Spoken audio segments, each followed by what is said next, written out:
Assalamualaikum warahmatullahi wabarakatuh. Kami dari kelompok 3 yang beranggotakan saya Indah Rizky dengan NIM 2042300015. Saya Musina dengan NIM 2042300014. Saya Komsatun dengan NIM 2042300022. Kami dari Prodi PGMI Fakultas Tarbiyah dan Keguruan Universitas Islam Negeri Sultan Toha Syaifuddin Jambi. Kami dari kelompok 3 akan menampilkan video pembelajaran yang berjudul tentang Asmaul Husna. Selamat menyaksikan teman-teman. Assalamualaikum warahmatullahi wabarakatuh. Hai anak-anak, Perkenalkan, nama Ibu Indah Rizky sebagai guru pembuka dan guru pemateri kedua. Dan di sebelah kiri Ibu ada Ibu Muhsina sebagai guru pemateri 1. dan di sebelah kanan Ibu. ada Ibu Komsatun sebagai pemateri ketiga.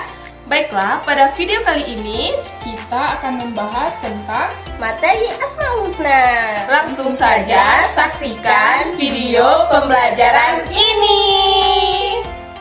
Hai. Halo. Hai, halo. Gimana nih kabar anak-anak ibu yang cantik dan ganteng? Sehat semuanya? Oh, ada yang sakit ya? Untuk teman kita yang sakit, ayo kita doakan sama-sama. Semoga teman kita yang sedang sakit segera diberi kesembuhan. Amin. Anak-anak, sebelum kita memulai pembelajaran hari ini, alangkah baiknya kita berdoa terlebih dahulu ya. Nah, Ibu punya lagu loh sebelum kita berdoa. Mau dengar? Mari kita nyanyi sama-sama ya.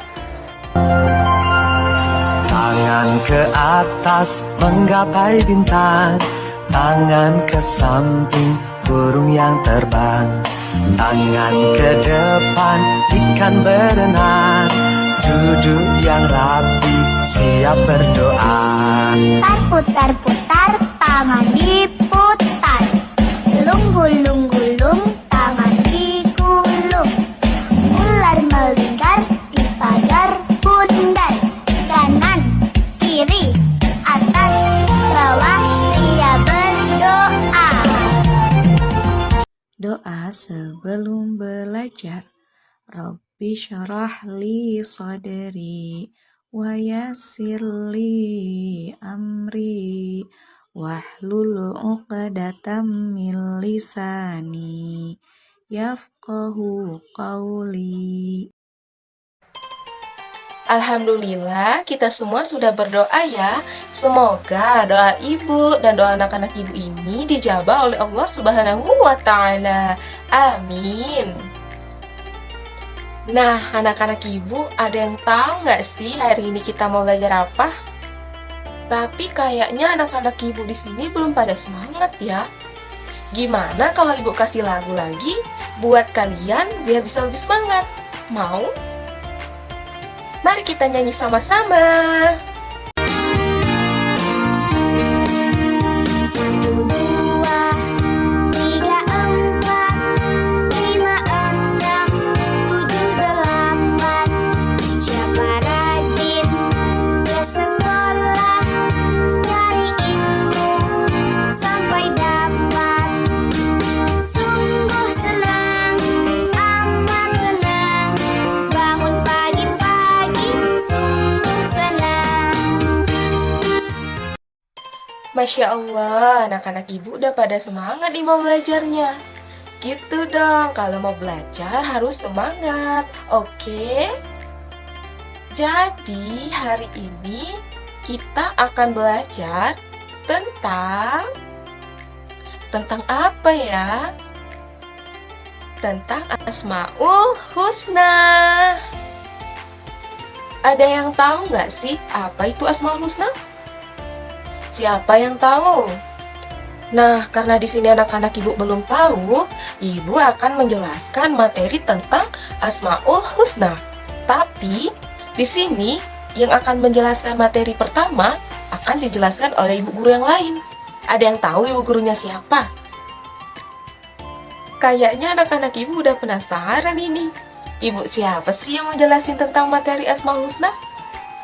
Daripada anak-anak ibu penasaran, mari kita saksikan penjelasan dari Ibu Sina. Kepada Ibu Sina, kami persilahkan.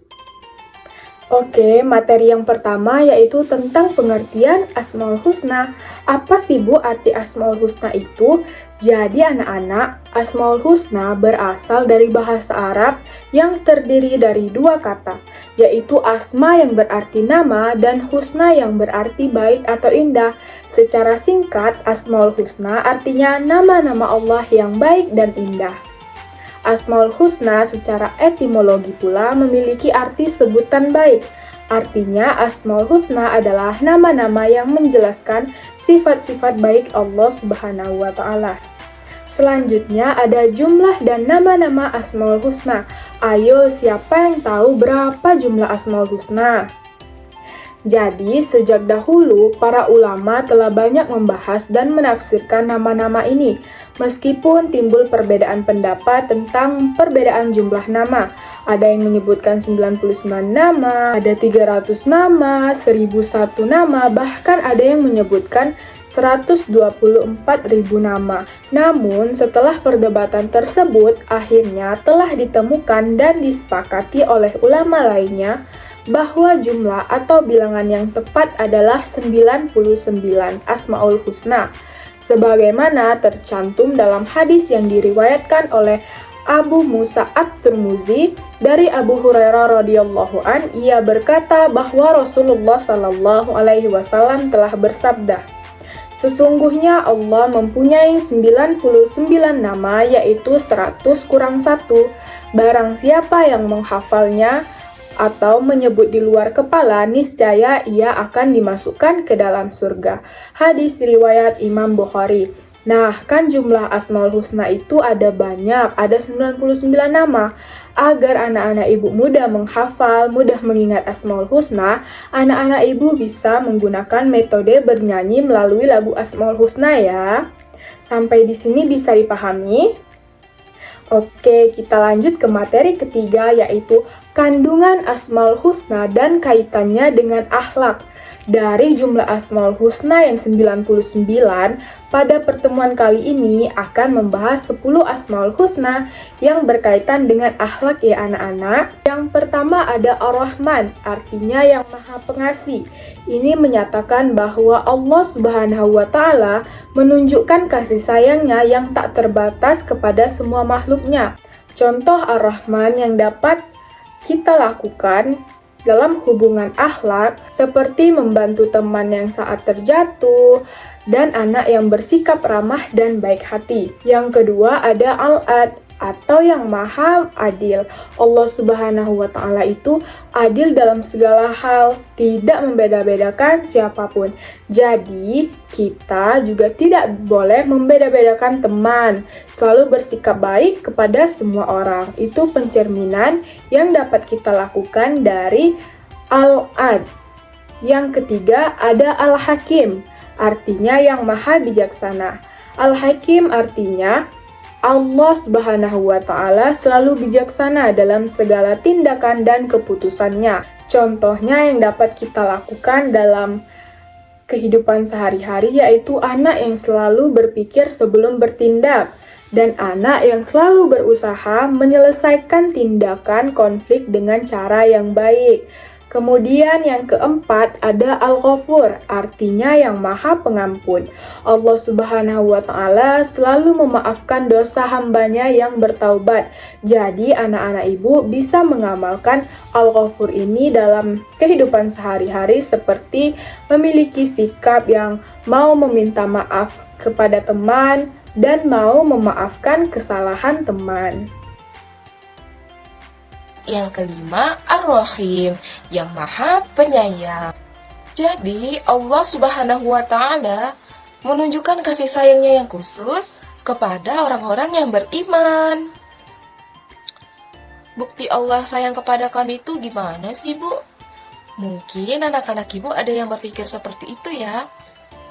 Nah, beberapa bukti Allah bersifat Ar-Rahim. Yang pertama, Allah mengutus sang hidayah, yaitu Nabi Muhammad SAW. Yang kedua, Allah memberikan nikmat yang sehat. Yang ketiga, Allah memberikan rezeki. Dan yang keempat, Allah memberikan akal kecerdasan. Dari keempat yang Ibu jelaskan tadi, itulah bukti bahwa Allah Subhanahu wa Ta'ala bersifat Ar-Rahim, yang sayang kepada hambanya. Anak-anak Ibu ada yang tahu nggak nih contoh yang mencerminkan sifat Ar-Rahim? Jadi contohnya itu seperti menyayangi keluarga dan teman, menjenguk teman yang sedang sakit, memberi makan hewan, dan merawat tumbuhan serta menyayangi tumbuhan. Nah, sampai di sini paham ya anak-anak Ibu tentang Ar-Rahim? Baiklah, kalau paham kita lanjut yang keenam, yaitu Al-Qawi, yang maha kuat. Jadi anak-anak, Allah Subhanahu wa Ta'ala adalah sumber kekuatan yang dahsyat. Kekuatan Allah Subhanahu wa Ta'ala tidak ada batasnya, dan tidak ada sesuatu apapun yang bisa menyamai kekuatan Allah Subhanahu wa Ta'ala yang dimilikinya. Tidak ada juga keagungan yang lebih mulia kecuali keagungan Allah Subhanahu wa Ta'ala. Jadi anak-anak, semua makhluk yang di hadapan Allah itu adalah lemah dan tidak berdaya, termasuk kita semua. Allah Subhanahu wa Ta'ala menciptakan langit dan bumi, dan tidak ada siapapun yang bisa menciptakan langit dan bumi kecuali Allah Subhanahu wa Ta'ala. Itu adalah bukti bahwa Allah bersifat Al-Qawi, yang maha kuat atau maha perkasa. Nah, anak-anak Ibu, ada yang tahu nggak nih apa sih contoh sifat yang mencerminkan Al-Qawi? Contoh sifat yang mencerminkan Al-Qawi yang pertama, anak yang tidak mudah berputus asa. Nah, anak-anak Ibu di sini mudah putus asa nggak? Jadi anak-anak Ibu di sini tidak boleh mudah menyerah ya, karena Allah Subhanahu wa Ta'ala menguji kita sesuai dengan batas kemampuan yang kita miliki. Yang kedua, anak yang selalu berusaha menjadi pribadi yang kuat dan tangguh. Nah, sampai di sini anak-anak Ibu paham tentang Al-Qawi? Kalau sudah paham, kita lanjut yang ketujuh, yaitu Al-Malik, yang maha merajai. Jadi, Allah Subhanahu wa Ta'ala adalah pemilik segalanya, termasuk harta, benda, kesehatan, dan kehidupan. Allah juga berkuasa dalam segala sesuatu, baik dalam hal memerintah ataupun melarang. Allah tidak membutuhkan segala sesuatu, tetapi sebaliknya, segala sesuatu pasti membutuhkan Allah. Kekuasaan Allah yang tinggi tidak dapat disentuh dan tidak dapat dipengaruhi oleh siapapun. Allah Subhanahu wa Ta'ala bersifat pemberi sekaligus pencabut kekuasaan makhluknya, termasuk kekuasaan manusia yang bersifat duniawi.